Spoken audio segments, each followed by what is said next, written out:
नमस्कार दोस्तों, मैं विमल प्रजापति आप सभी का स्वागत करता हूं।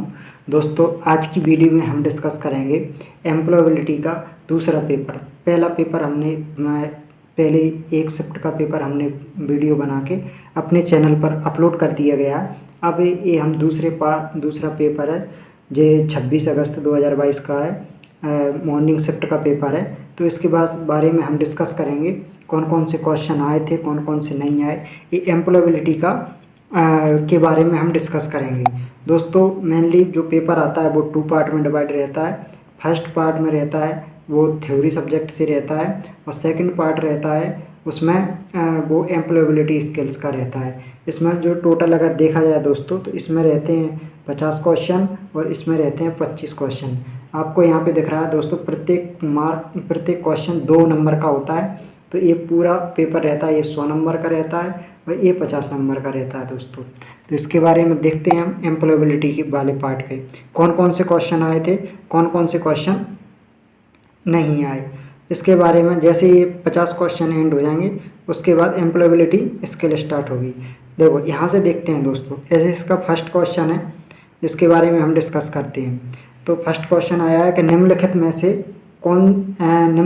से कौन सा वर्णनात्मक शब्द है, मतलब जिसे हम डिस्क्राइब कर सकते हैं। तो आप दोस्तों देखोगे ऑप्शन बी सही है, हॉट यानी गर्म, जिसे हम डिस्क्राइब या वर्णन कर सकते हैं जिसके बारे में।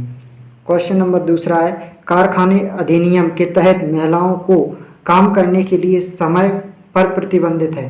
कौन से समय पर प्रतिबंधित है? तो दोस्तों इसका ऑप्शन नंबर बी सही है दोस्तों, जिसमें है सुबह 6 बजे से और शाम 7 बजे से पहले, इस पर प्रतिबंधित है इस टाइम पे कारखाने अधिनियम के अनुसार। अगला क्वेश्चन है दोस्तों, डिलीट की गई फाइलें कहाँ संग्रहित की जाएंगी। जैसे कोई भी अपन कंप्यूटर रहता है, अगर कोई भी अपन फाइल को डिलीट कर देते हैं तो आपको पता है भली भांति कि वो रिसाइकल बिन में पहुंच जाती है। तो इसका ऑप्शन नंबर डी सही है। अगला क्वेश्चन के ऊपर डिस्कस करते हैं कि साक्षात्कार कॉल प्राप्त करने के बाद अगला कदम क्या होता है। देखो दोस्तों, अगर आपके लिए कहीं से इंटरव्यू का कॉल आता है तो कॉल आने के बाद अगली स्टेज होती है कि आप वहाँ पे इंटरव्यू देने जाएं, अपेयर एट इंटरव्यू, साक्षात्कार में जाएं। इसका ये क्वेश्चन नंबर 4 है। अगला क्वेश्चन दोस्तों, जिसमें है इंटरव्यू एटिकेट्स में डॉट्स क्या है, डू और डॉट और एस, इसका मतलब क्या होता है। तो इसका सही आंसर है option number C, be confident. इसके बाद अगला क्वेश्चन है क्वेश्चन नंबर 6, बेहतरीन नौकरियों के लिए एक स्थान से दूसरे स्थान पर जाने के इस फायदे को कहा जाता है। इस फायदे को कहा जाता है प्रवास। आपने एक बार सुना होगा प्रवासी मजदूर। प्रवासी मजदूर का कोई स्थान फिक्स नहीं होता, वो उन्हें जहाँ जॉब मिलती है वो वहीं पे स्विच हो जाते हैं। तो उसका ऑप्शन नंबर ए सही है। अगला क्वेश्चन, ILO का फुल फॉर्म क्या है। तो इसमें ऑप्शन नंबर ए सही है, इंटरनेशनल लेबर ऑर्गेनाइजेशन, ILO का फुल फॉर्म है। अगला क्वेश्चन है दोस्तों, इनमें से कौन से दस्तावेज अंतर्राष्ट्रीय यात्रा के लिए अनिवार्य रूप से आवश्यक नहीं है। तो इसका सही आंसर अगर देखा जाए दोस्तों, तो ये ऑप्शन नंबर ए सही है कि वहाँ पे बिजली बिल की कोई आवश्यकता नहीं होती। अब पासपोर्ट आपको लगता है, व्यक्तिगत पहचान पे आधार कार्ड और वीज़ा, ये सब चीज़ें लगती हैं, पर इलेक्ट्रिसिटी बिल की कोई आवश्यकता नहीं होती। इसका ऑप्शन नंबर ए सही है। अगला क्वेश्चन, CPU का फुल फॉर्म क्या है। CPU कंसिस्ट ऑफ, CPU का फुल फॉर्म पूछा है तो कंट्रोल यूनिट एंड ALU। अच्छा, CPU में कंसिस्ट मीन्स किस से बने होते हैं CPU। तो CPU में 2 चीज़ों से बन के होते हैं, कंट्रोल यूनिट 2 चीज़ों से मिलकर बना होता है, control unit and ALU, arithmetic logic unit. अगला क्वेश्चन नंबर 10, कार्य बल की सुरक्षा के लिए द्वारा कई श्रम और औद्योगिक कानून स्थापित किए जाते हैं। तो सुरक्षा बल के लिए जो औद्योगिक कानून स्थापित किए जाते हैं वो गवर्नमेंट द्वारा स्थापित किए जाते हैं। ऑप्शन नंबर बी सही है। अगला क्वेश्चन है दोस्तों, वैन का फुल फॉर्म क्या है। तो वैन का फुल फॉर्म है wide area network, option number C सही है। अगला क्वेश्चन है दोस्तों कि कम उत्पादकता से, अगर किसी देश में उत्पादकता कम होगी तो उसकी GDP में कमी आएगी। अगला क्वेश्चन है दोस्तों 13, कौन सा एक संयोजन नहीं है, और कौन सा एक संयोजन नहीं, कंजक्शन। तो जो दो वर्डों को जोड़ते हैं उन्हें कंजक्शन कहा जाता है। तो ये तीनों हैं, ऑप्शन नंबर डी है जो एक कंजक्शन नहीं है, ऑप्शन नंबर डी सही है। अगला क्वेश्चन, गैर नवीनीकरण ऊर्जा संसाधन कौन सा है? गैर नवीनीकरण वे स्रोत होते हैं जो एक दिन एक लिमिट तक चलते हैं, लिमिट के बाद चीज़ें वो खत्म हो जाते हैं। तो इसका है कोयला, ऑप्शन नंबर डी सही। अगला क्वेश्चन है, ग्रुप डिस्कशन में किए गए अभिव्यक्ति को सही संदर्भ में चुनें। Excuse me, I would interrupting, मैं इंटरप्टिंग हो रहा हूँ, ए ऑप्शन नंबर सी सही है। अगला क्वेश्चन, स्मार्ट में एक अर्थ क्या होता है? तो स्मार्ट में ऑप्शन नंबर बी सही है। स्मार्ट में एक अर्थ होता है अवेलेबल। अगला क्वेश्चन है,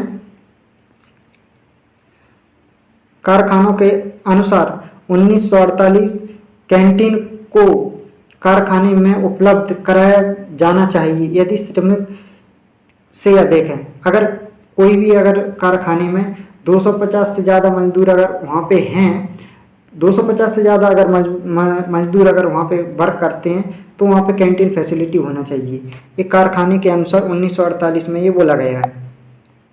अगला क्वेश्चन है दोस्तों कि 4P का मतलब क्या होता है? तो 4P एक्चुअली क्या है, चार पी से मिलकर बना होता है। एक होता है प्रॉमिस, पिक्चर, पिच और एक होता है प्रूफ। ये 4 वर्डों से मिलकर 4P बना होता है। 4P का ये मतलब होता है। अगला क्वेश्चन है दोस्तों कि रिज्यूम में शीर्षक को रेखांकित करने के लिए किस शॉर्टकट की का उपयोग किया जाता है? अगर आप रिज्यूम बना रहे हैं तो सबसे पहले ऊपर अपन रिज्यूम लिखते हैं, RESUME। तो जब अपन रिज्यूम लिखते हैं तो उसे अंडरलाइन करते हैं। तो इस अंडरलाइन अपन इस शॉर्टकट की के उपयोग से अपन इसे अंडरलाइन कर सकते हैं। Ctrl+U से अंडरलाइन हो जाता है। तो ऑप्शन ए सही है। अगला क्वेश्चन है कि एंट्री लेवल जॉब का मतलब क्या होता है? तो एंट्री लेवल जॉब का मतलब होता है यह एक शुरुआती या जूनियर स्तर की नौकरी, जो छोटी नौकरी होती है स्टार्टिंग में, उसे एंट्री जॉब बोलते हैं। यह एक शुरुआती और एक जूनियर स्तर की नौकरी होती है। इसके बाद अगला क्वेश्चन है दोस्तों, KYC मापदंडों को पूरा करने के लिए इनमें कौन सा दस्तावेज स्वीकार नहीं किया जाता? अगर आपको KYC कराना है तो अपन इसको इनकम सर्टिफिकेट को ये नहीं लेते हैं, बाकी सबको ये ले लेते हैं। तो इसका ऑप्शन नहीं पूछा है, तो नहीं में आएगा ऑप्शन नंबर डी। इसके बाद अगला क्वेश्चन है क्वेश्चन नंबर 22, पोमोडोरो एक इटालियन वर्ड है। जो पोमोडोरो वर्ड है वो किसका इटालियन वर्ड है? तो आप देखोगे तो ये इटालियन वर्ड किसका है? टमाटर का, टोमेटो का इटालियन वर्ड है। अगला क्वेश्चन है, लक्ष्यों को के रूप में वर्गीकृत किया गया है। अगर अपन कैटेगरी लक्ष्यों को, गोल को कितनी कैटेगरी में डिवाइड किया गया है, ये क्वेश्चन पूछा तो अपन 2 तरीके से इसे टारगेट कर सकते हैं। एक तो शॉर्ट टर्म गोल और एक लॉन्ग टर्म गोल।